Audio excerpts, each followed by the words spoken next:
Hello, and welcome to Calm and Cozy Stories, a place where everyone can find calm and enchantment beneath the soft glow of the moon, right before drifting off to sleep.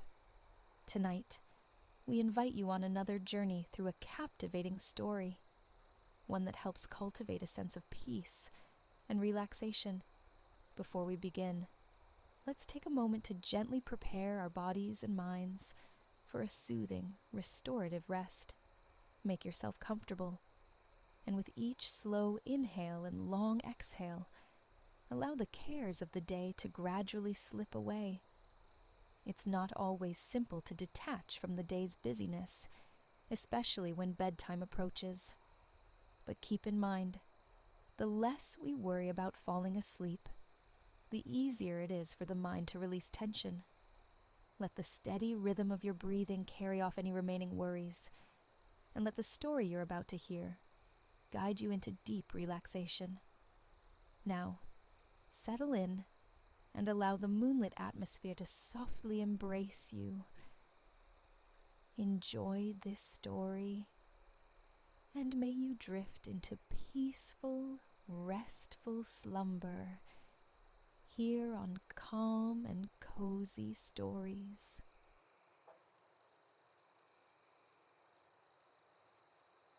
Allow your thoughts to drift towards a different shore, perhaps less charted, yet imbued with a profound serenity.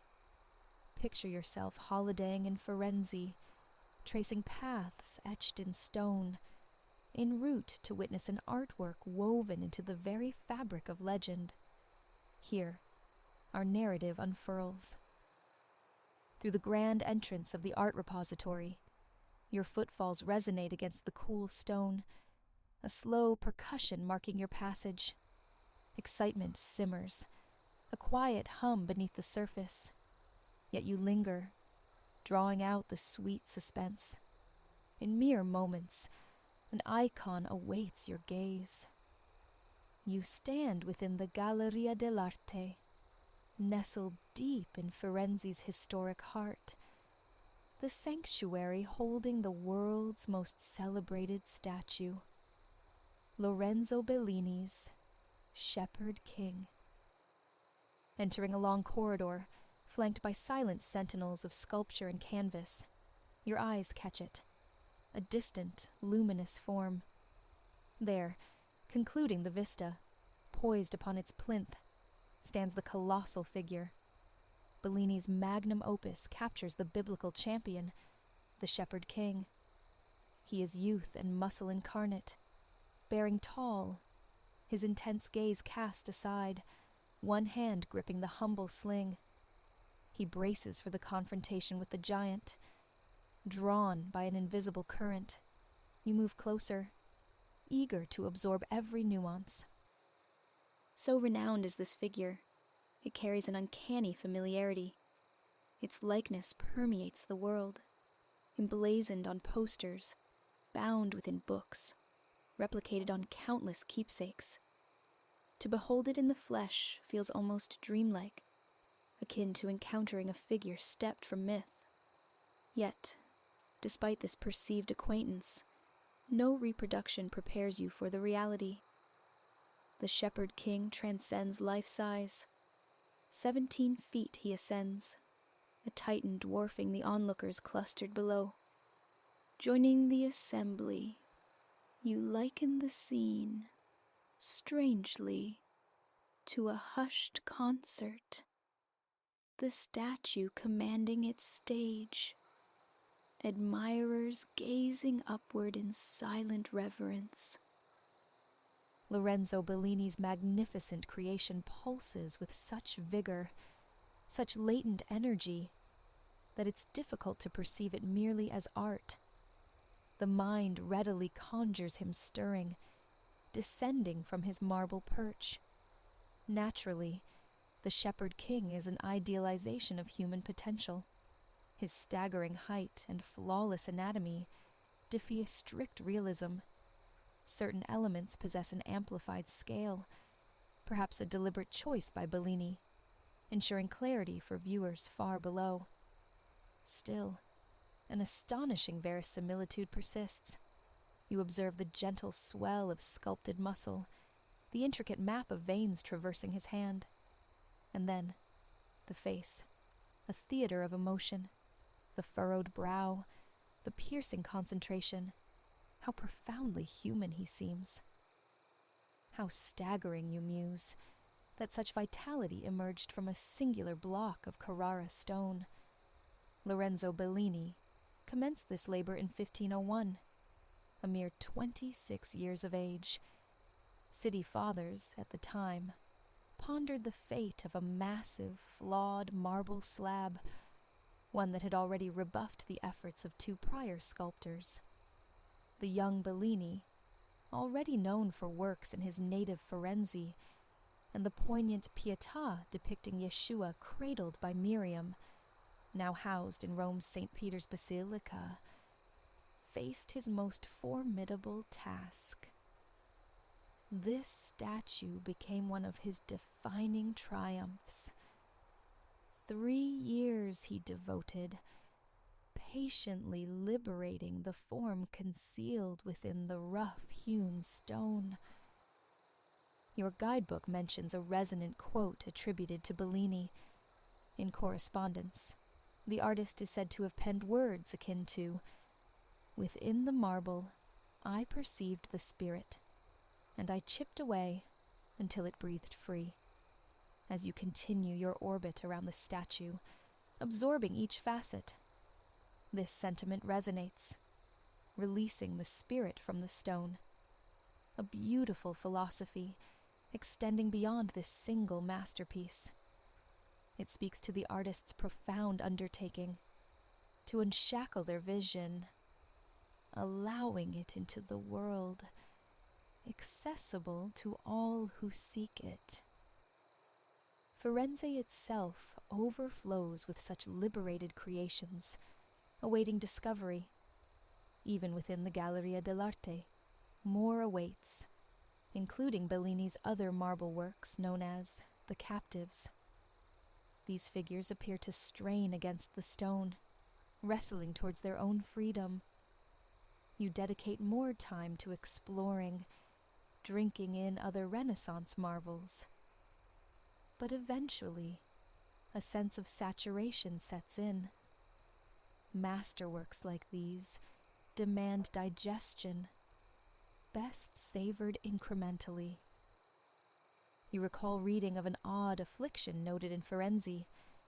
The French author Vigny, overwhelmed by the city's artistic density during a visit, experienced debilitating faintness.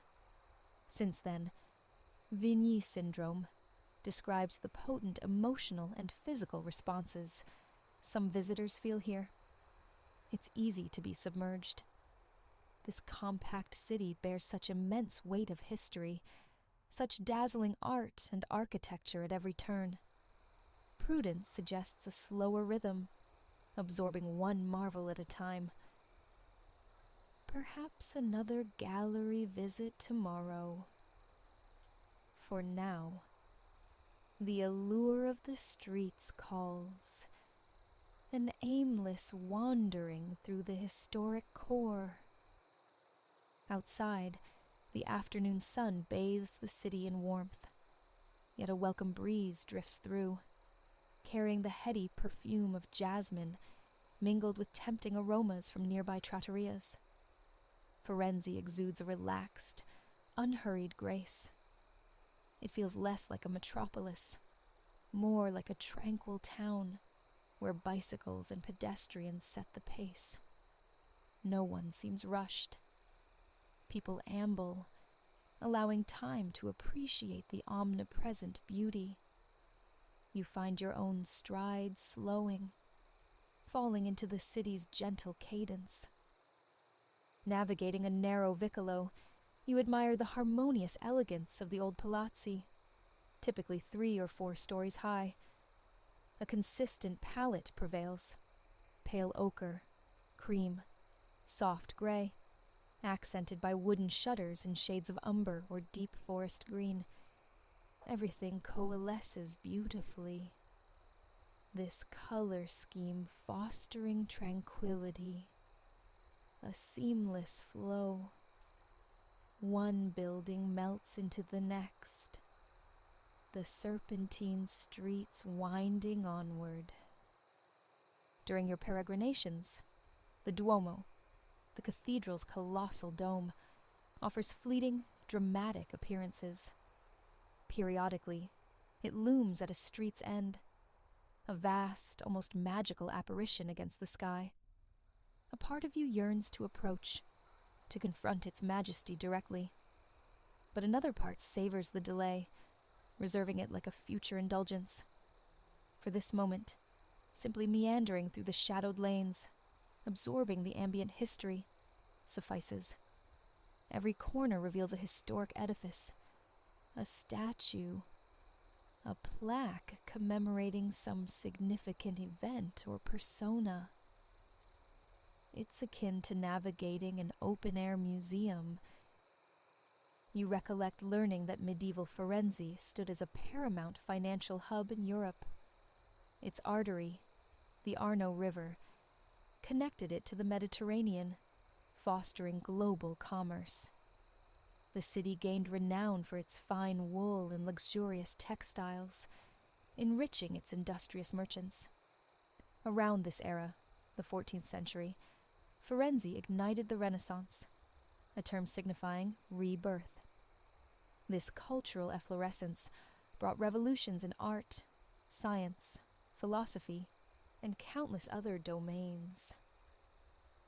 Visionaries drew inspiration from antiquity, particularly ancient Greece, yet simultaneously forged ahead, charting new territories of thought and discovery. It was an epoch of extraordinary ferment, with Firenze as its crucible. It was home to the astronomer Dr. Fabrizi, whose insights laid groundwork for modern science. The polymath Ser Piero also graced this storied place. Indeed, a constellation of history's greatest artists converged in Firenze during roughly the same period, including Bellini and Alessio. It's astounding, you reflect, how many luminaries inhabited this city. Was it mere serendipity, or did Firenze possess some intrinsic, nurturing quality? An answer materializes moments later, embodied in stone and mortar. You find yourself in a piazza, facing a grand, fortress-like edifice. Its distinctive campanile features a prominent clock face. This is Palazzo Antico, the old palace. Even by Florentine measures, its vintage is considerable, dating to the 13th century. Originally, this structure served as a residence for the Visconti family. The Visconti were a banking dynasty whose influence, wealth, and power resonated across Europe for generations. Numerous Florentine landmarks bear their association, but Palazzo Antico remains among the most imposing. You pause, gazing up at the formidable brick facade, then consult your guidebook for insights into the family who once dwelled within. A compelling facet of the Visconti legacy is their cultural patronage. Their immense fortune enabled them to commission works from the era's most incandescent talents, including Alessio, Lorenzo Bellini, and Marco. The Visconti also sponsored Ser Piero, Dr. Fabrizi, and Maestro Filippo, the architect who crowned Firenze's cathedral with its dome. The backing of this influential family presents an intriguing common thread. Yet, surely, the explanation isn't so straightforward. Renaissance Firenze witnessed a confluence of myriad factors, cultivating a vibrant culture and intellectual climate where prodigious talents could thrive. Stowing your guidebook, you continue across the piazza, basking in the sun's gentle warmth. This quarter, breathes history. In this very moment, you tread paths once walked by some of humanity's most pivotal figures. Simultaneously, the square pulses with contemporary life, mirroring countless other Italian piazzas. Locals exercise their dogs, children chase pigeons, couples stroll hand in hand. Amidst this historic backdrop, ordinary existence unfolds. The juxtaposition feels peculiar, yet it renders the city's past less remote, more tangible.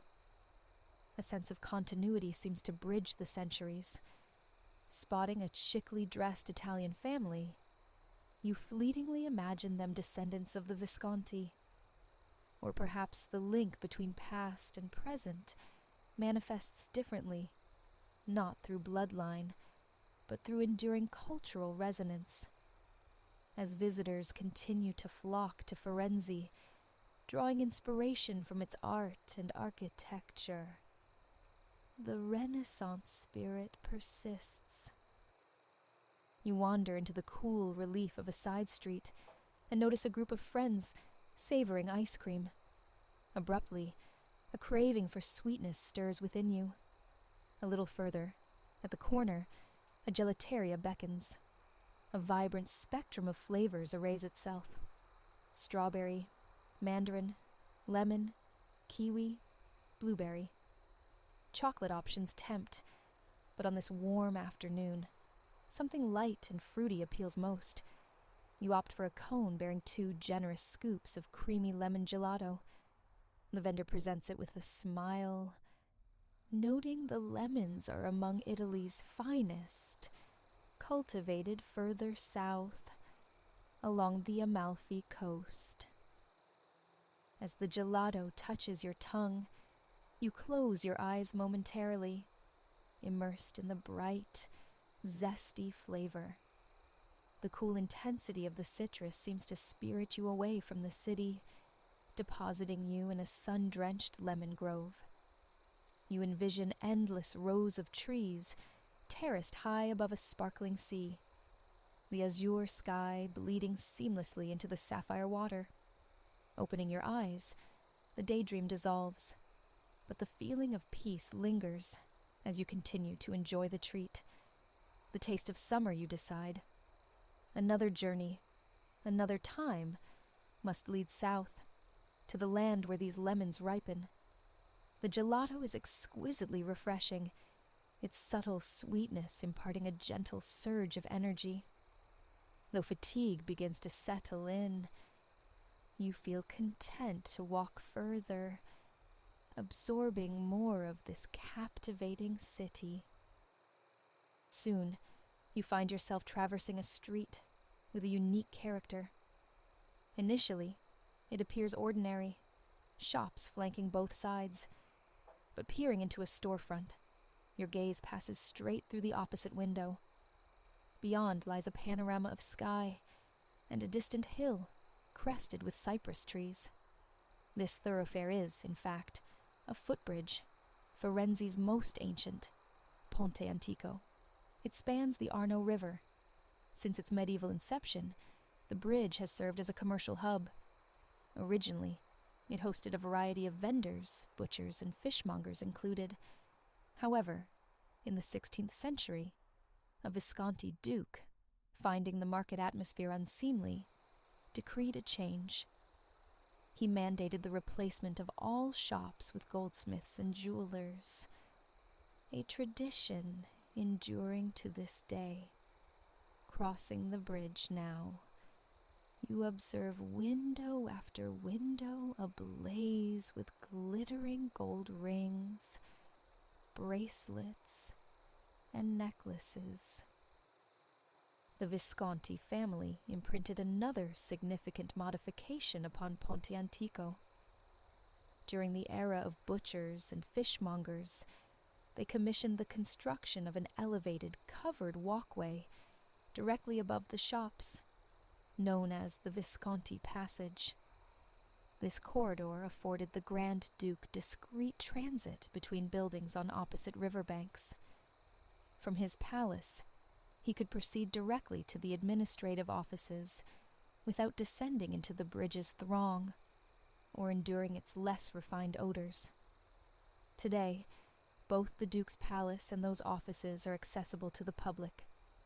The offices, the Uffizi, were transformed into the eponymous, world-renowned art gallery.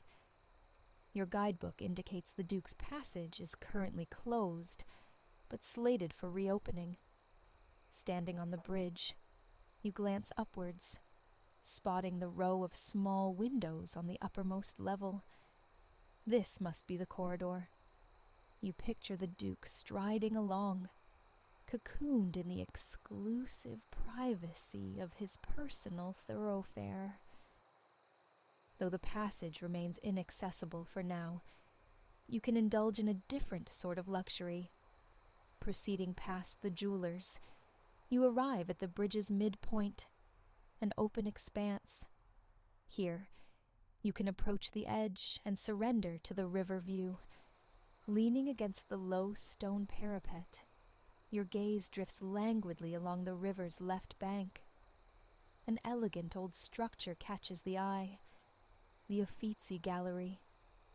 Its walls seem burnished gold in the afternoon light.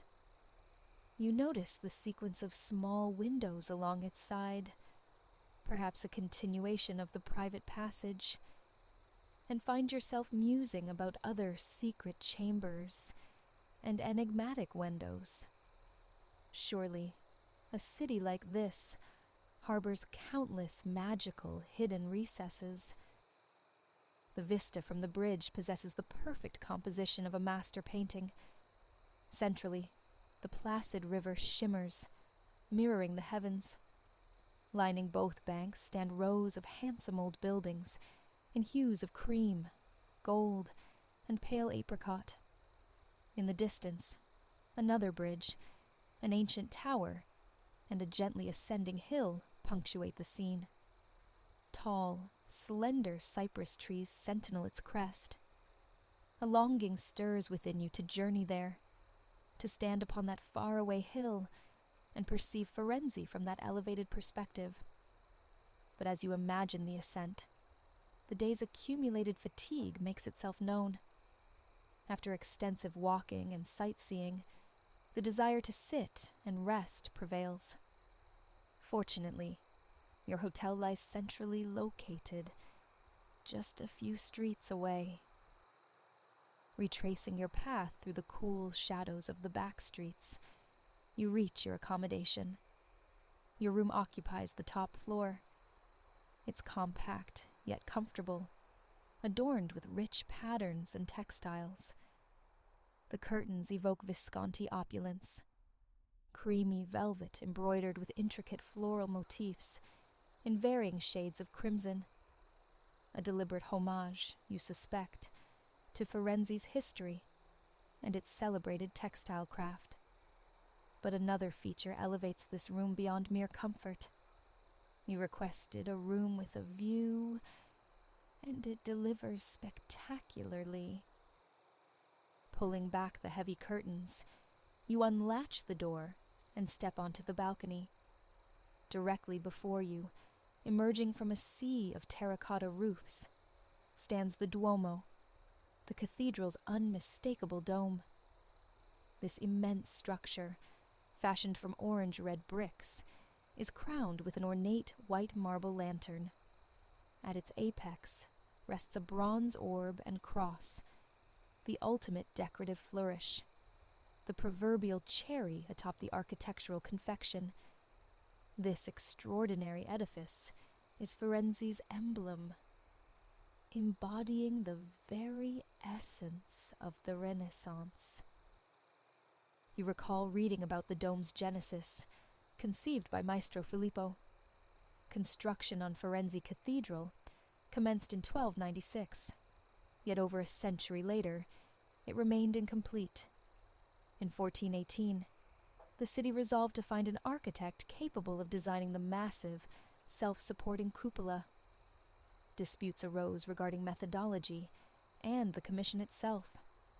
Maestro Filippo, a local goldsmith with no prior architectural projects, possessed both a vision for the dome and the crucial backing of the Visconti family. Legend holds that Filippo employed an unconventional tactic to persuade the commissioning panel. During their meeting, he proposed awarding the project to whichever architect could make an egg stand upright on its end. An egg circulated the table, baffling each contender. Inevitably, it tumbled. When Filippo's turn arrived, he decisively tapped the egg against the tabletop, fracturing the shell slightly. The egg stood firm, and the commission was his. Whether apocryphal or not, the tale underscores Maestro Filippo's astounding ingenuity. The dome remains an incredible feat of engineering, comprising over 4 million bricks. Even now, it reigns as the world's largest brick and mortar dome. Standing on the balcony, contemplating the magnificent structure before you, the story of the egg brings a smile to your lips. Much like Lorenzo Bellini, who perceived the spirit within the marble, Maestro Filippo discerned the extraordinary potential concealed within the mundane. Perhaps this shared insight, this ability to see beyond the surface, united the Renaissance geniuses of Firenze. Thirst asserts itself after your long walk. Retreating inside, you pour a glass of chilled mineral water from the small refrigerator. Returning to the balcony, you settle into the comfortable lounge chair. Sipping the cool water, feeling utterly relaxed and renewed, your gaze remains fixed on the beautiful dome, now bathed in the golden light of late afternoon. It mirrors the descending sun. Everything about this moment feels exquisitely perfect. The panorama of the dome and surrounding rooftops, the evocative high-pitched cries of swifts carving arcs through the sky, the pervasive scent of jasmine wafting from a nearby terrace. You inhale deeply, savoring the rich, perfumed air. As evening approaches, the jasmine's fragrance seems to intensify, or perhaps your senses, sharpened by a day immersed in Florentine beauty, are simply more attuned. Regardless, you relish the scent now. You continue to breathe slowly, rhythmically, gazing at the dome. The red bricks appear to dissolve into the soft golden light, their edges luminous. As you observe the light's gradual retreat, you treasure each fleeting second. Seated here on the balcony, a profound sense of fortune washes over you. It has been a wondrous day in Firenze, and now this tranquil respite awaits, offering stillness and an unparalleled view for as long as you desire. With the city's gentle hum settling around you, a hush falls, perfect for tonight's tale. Let us drift to Venice, where Alara, adrift in this labyrinth of water and stone, for the very first time, awaits. Thank you. Inside the shared quiet of their hostel room, Ilara stood bathed in the amber glow of late afternoon, a silhouette against the window overlooking a narrow Venetian alley. Her friend, Chloe, deftly twisted the final strands of Ilora's hair into place, a silent collaborator in the evening's unfolding promise. Yet Ilara's mind was elsewhere, replaying a collision from the sun-drenched morning. Amidst the vibrant chaos of a street market, a misstep sent her tumbling, not onto unforgiving cobblestones, but into the steadying grasp of a stranger. One dizzying instant, she was falling. The next, held fast by startlingly handsome arms. Dark hair framed a face punctuated by eyes the color of submerged emeralds, sparkling with unexpected warmth. Matteo, he'd introduced himself, his voice a low melody that seemed to dissolve the surrounding clamor, leaving only the two of them suspended in the bustling lane. It felt scripted, unreal. Ilara braced for the polite disengagement, the courteous nod before he melted back into the crowd. Instead, he lingered, his gaze holding hers, and then the audacious, thrilling question, would she join him for dinner? Right there, tonight. A surprised delight bubbled up within her. Not only did an immediate yes escape her lips, but she found herself suggesting this very evening. A slow grin spread across Matteo's face before he requested her number. And just like that, a date materialized in the heart of the world's most whispered-about city. Venice. For as long as memory served, Ilara had nurtured visions of this improbable place. A city spun from water and dreams, promising the sweet indulgence of la bella vita.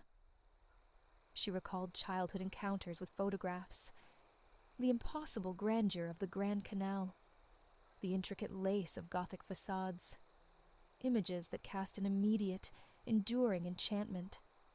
Venice seemed less a city, more a waking dream, and she'd vowed then to one day surrender to its liquid embrace, to glide through its aqueous veins, inhaling the unique perfume of history, salt, and stone.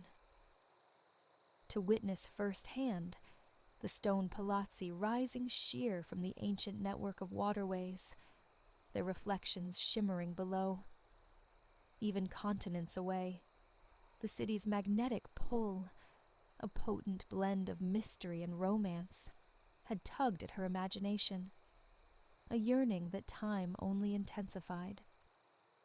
And now, improbably, she was here, in Venice, with a date. The sheer wonder of it threatened to overwhelm her. Chloe's steadfast enthusiasm was an anchor. The moment Ilara had returned from the market, breathless with her story, Chloe had sprung into action, orchestrating the transformation from tourist to potential paramour. Now, as evening bled into the sky, they navigated the crucial decisions of attire. Ilara chuckled, watching Chloe sift through the carefully curated selection of clothes. What dress? How much makeup? Hair up or down? Which shoes? Every detail was debated with the gravity it deserved. As Ilara slipped into possibilities, a flicker of doubt surfaced. Should I push it back? She mused aloud. Give us a chance to settle in, explore together first. Chloe, pausing mid-motion with a pair of delicate gold sandals, shook her head decisively. Absolutely not. This is serendipity, Ilara. Fate nudged you, literally. A warm smile touched her lips. Besides, she confessed, sinking onto the nearby bed with a theatrical sigh, I wouldn't want to impede true romance. And honestly, the jet lag is winning. I might just commune with this excellent novel, or perhaps just sleep. Ilara saw the genuine fatigue in her friend's eyes. Decision made. Chloe would rest. Ilara would venture forth. A quick text confirmed the plan with Matteo. His immediate reply pulsed with anticipation. He was en route, promising, in his words, a night to remember, starting at 7 sharp outside their hostel. A warm hug conveyed Ilara's gratitude. Catching her reflection, She admired Chloe's handiwork with her hair, the simple elegance of the teal silk dress she wore, a perfect counterpoint to her fair hair and warm brown eyes. She felt transformed, poised on the cusp of an adventure in some fabled kingdom. She'd almost left the dress behind, deeming it too impractical. But now, its simple, flowing grace felt utterly right. The strappy black heels were considered, then swiftly rejected. Venice demanded exploration on foot, surrender to its labyrinthine alleys and countless bridges. Comfort was paramount for getting lost without a care. Gold sandals it was. A glance at the clock spurred her towards the door. Purse retrieved, a final wave exchanged with Chloe, who eagerly anticipated a full report upon her return. Ilara stepped into the hallway, the soft click of the door sealing the moment. Down the stairs she went, heart fluttering, hoping Matteo would be waiting just outside. Passing through the reception area, the hostel owner offered a beaming smile, a warmth mirrored in Ilara's own responding grin. It seemed everyone here carried a lightness, an infectious joy. Perhaps living amidst such beauty fostered perpetual cheer. Stepping outside was like passing through a veil into another era. No cars disturbed the quietude, only the soft footfalls of pedestrians meandering past shuttered market stalls. Their hostel nestled near the historic Rialto Market, a centuries-old hub of commerce on the Grand Canal's western bank. By day, it pulsed with life. Fishmongers calling, vendors arranging pyramids of vibrant produce, locals haggling and greeting. Now, in the evening calm, the stalls slept, the crowds thinned. It took only a moment for Ilara's eyes to find him. He stood distinct against the mellowing light, holding a vibrant bouquet of red and pink roses. Matteo. He looked impossibly dapper, sending a fresh wave of excited anticipation through her. Their greetings were a charming collision of slight awkwardness and genuine pleasure. He presented the flowers, their intoxicating perfume rising as Ilara drew them close. Words tumbled out from both simultaneously, nerves betraying them, dissolving into shared laughter. She thanked him profusely, admiring the bouquet. The choice was simple, Matteo murmured, his gaze appreciative. For a name as lovely as its bearer. With gentlemanly grace, he offered his arm, and they began to walk, melting into the Venetian twilight. As they strolled, Matteo's voice, a lilting cadence that felt like music, began to paint a picture of his city. Venice, he began, his tone rich with affection, rests within a crescent lagoon, you see, over 100 small islands, stitched together by some 400 bridges. He gestured around them. No roads here. Instead, canals, about 150 of them, all flowing towards the Grand Canal, creating this intricate urban tapestry. From above, the Grand Canal traces a perfect S, a ribbon of deepest blue, cutting through the terracotta roofs. It might be the only city on Earth where water is the primary thoroughfare. The magic, Matteo continued, his eyes alight, is that these canals, especially the Grand Canal, are flanked by palaces from the Gothic and Renaissance eras. Every facade, every dome, every bell tower seems adorned with frescoes, inlaid with ornate marble. It's utterly unique, this marriage of water and architecture. And tonight, he added, a flourish in his gesture, we explore its deeper soul. Ilara smiled. You're quite the guide, she remarked. His palpable love for Venice was infectious, amplifying her own eagerness. Arm in arm, they ambled onward. It is undeniably a walking city, Matteo agreed, and profoundly romantic. Especially, he added with a knowing glance, from a gondola. He spoke of the iconic boat, its sleek black form a globally recognized symbol of Venice. Ilara nodded. She'd traced its elegant lines in countless photographs. Nothing compares, Matteo declared, to drifting through the canals at twilight, serenaded by the gondolier. Perhaps after dinner, Ilara ventured. Matteo winked. Already planned. A visit isn't complete without it. They navigated narrow back streets, the air thick with the tantalizing aromas of Italian kitchens. Above, the setting sun painted the sky in strokes of deep, vibrant fuchsia. Matteo pointed out churches faced with priceless marble, elegant merchant houses stacked 3 or 4 stories high, testament to the maritime commerce that built Venice's fortune. Ilara absorbed it all, marveling at the density, the sheer verticality of even modest buildings. She'd lost her bearings completely, adrift in a sea of historical significance and breathtaking sights.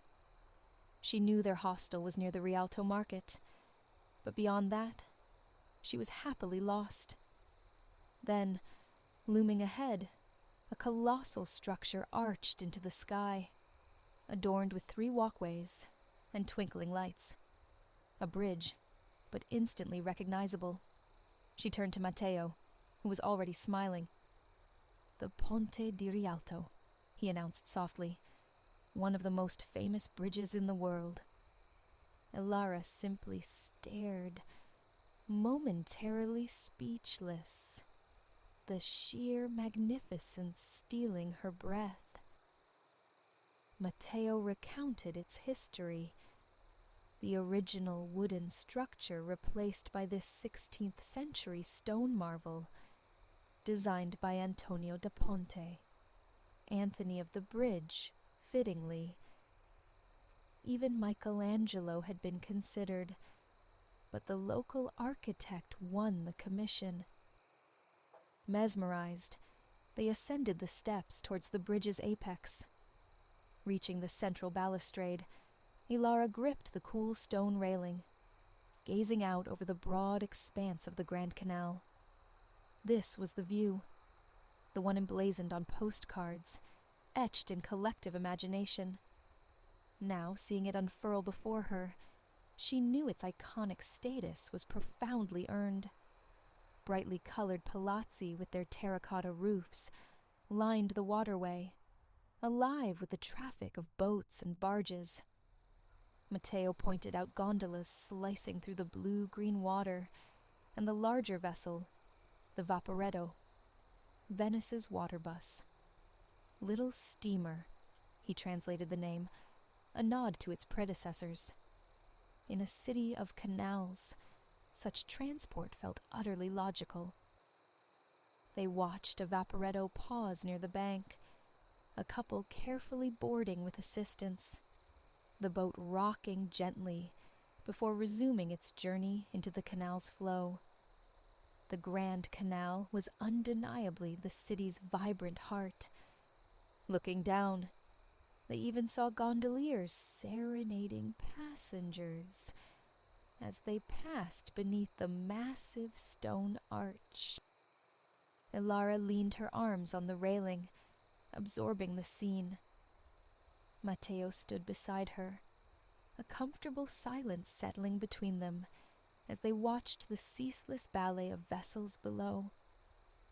La Serenissima, the most serene. Venice wore its nickname well, Ilara thought. Laughter drifted on the evening air. Palpable joy radiated from everyone sharing this space. The sunset intensified the beauty, painting pale velvet streaks across the deepening sky. Ilara slipped out her phone, capturing the vista, then turned to snap a picture of Matteo against the glorious backdrop. He, in turn, politely flagged down a passerby, asking for a photo of them both, ensuring the canal filled the frame behind them.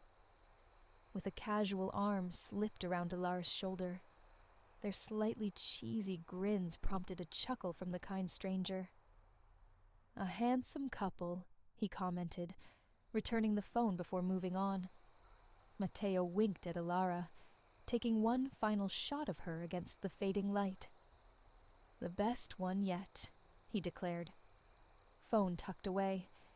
They watched the last vestiges of daylight surrender to the encroaching night. It was, Ilara felt with certainty, the most beautiful scene she had ever witnessed. Romance wasn't just in the air. It was the air. The scene grew more enchanting as lights began to glitter in the windows overlooking the canal. Spectral mists coiled upwards from the water's inky surface, veiling the spectacular buildings in soft mystery. "I could stand here forever," Ilara murmured, "and never tire of this. I don't know if anything else in the city could possibly surpass it." Matteo nodded in understanding. "I don't blame you. The Grand Canal truly is the heart of Venice." Finally, they drew away from the railing, arm in arm once more. Descending the steps, they stepped off the bridge, back onto the calle below. Above, the clear night sky was now dusted with stars. Matteo led her towards a quaint restaurant, tucked onto a corner, its tables overlooking the water. He'd already secured a table in the back. The one, he assured her, with the finest view. As they settled, a waiter approached with a cheerful "Buonasera" and presented menus. Leaning closer after the waiter departed, Matteo whispered, "This place is authentic, not one of the tourist traps." Ilara laughed softly. "Good thing I'm dining with a local, then." Perusing the options, Ilara asked for his recommendation. Matteo scanned the pages thoughtfully. The fritto misto huasi, he decided, is the perfect start, and for the main course, risi e bisi, rice and peas, like risotto, but uniquely Venetian, delicious. The portion sizes, he warned, were generous. They agreed to share. The waiter returned, swiftly noting their choices. It was a perfect evening. A cool breeze stirred Ilara's hair, carrying the briny scent of the canal mingled with distant voices and laughter. Each bite of food, Ilara declared, surpassed the last. A comfortable ease settled between them, conversation flowing effortlessly, punctuated by shared smiles and laughter. Time seemed to dissolve, slipping away unnoticed. Too soon, the waiter reappeared, gently informing them it was nearing closing time. Matteo settled the bill. Sensing Ilara's slight disappointment that the magical evening might be ending, He reached across the table and took her hand. A smile played on his lips. "Here, in this city of canals and mists," he murmured, "the night is only just beginning." His eyes sparkled. "It's the perfect time for that gondola ride." Delight surged through Ilara. The adventure wasn't over. Another chapter awaited. They exited the restaurant, strolling leisurely alongside the canal. Ilara's heart leaped when she saw it. A sleek, black vessel, bobbing gently, waiting just for them. The perfect finale to a perfect first date in the city of romance itself. As they stepped carefully into the boat, Ilara registered the soothing sound of water lapping against ancient stone walls. Then, as the gondola began its silent glide down the dark waterway, the gondolier, true to Matteo's promise, began to sing, his voice a hauntingly beautiful melody that echoed softly between the buildings. An immense sense of peace washed over Ilara, serene and calming. She looked at Matteo, her smile reflecting the starlight on the water, and whispered her thanks for the most impossibly romantic Venetian adventure. The gondola carried them deeper into the night, away from the lights, into the heart of the dream.